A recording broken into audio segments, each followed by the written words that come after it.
When you hear the term marijuana, most would associate that with being an illegal substance. But did you know that in 29 of our 50 states, medical marijuana has now been legalized? Good evening, Dr. Council, fellow classmates. My name is Justin Evans, and tonight I'm going to be informing you on the topic of medical marijuana. Through the course of this speech, you will learn about the two main compounds that make up marijuana. You'll learn the medical properties that these two compounds contain, and you'll learn about the diseases and conditions that benefit heavily from medical marijuana. Today, there are roughly 113 chemical compounds that have been discovered through the study of the cannabis plant. These compounds are referred to as cannabinoids. Of those 113 compounds, there are two in particular that have been the main focus of the research and medical fields. Tetrahydrocannabinol, which is THC, or cannabidiol, which is CBD. According to Vincenzo De Marzo, who is the author and one of the scientists behind the book Cannabinoids, the isolation of THC occurred in 1964 and is accredited to an Israeli chemist named Raphael Mechoulam. For a long time, THC has been the primary focus of the researchers, probably due to its psychoactive properties which result in the feeling of being high.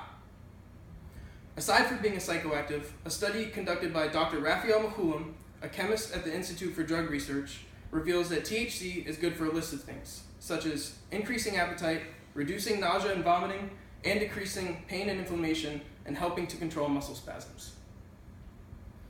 A few conditions that benefit heavily from the use of THC are anorexia, multiple sclerosis, Tourette's syndrome, rheumatoid arthritis, and pain caused by cancer, chronic bowel disease, and HIV infections.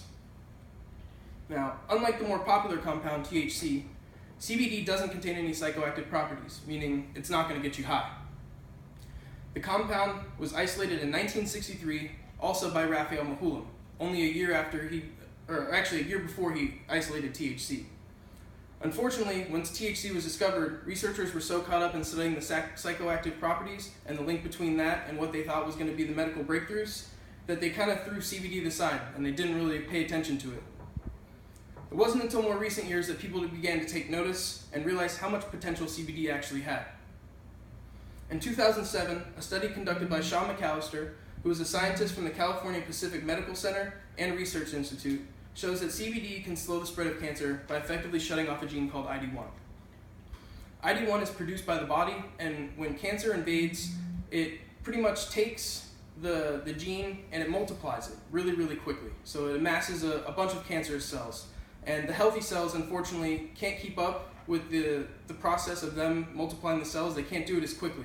So the cancerous cells effectively overrun the healthy cells, and that's how cancer is spread through the body. Now, when CBD is thrown into the mix, the ID1 cell is no longer generated, so the cancer cells have nothing to grab onto and attack to multiply themselves. In 2009, another study conducted by Raphael Mechoulam proves that CBD also has an anti-anxiety, anti-epileptic, and antipsychotic properties.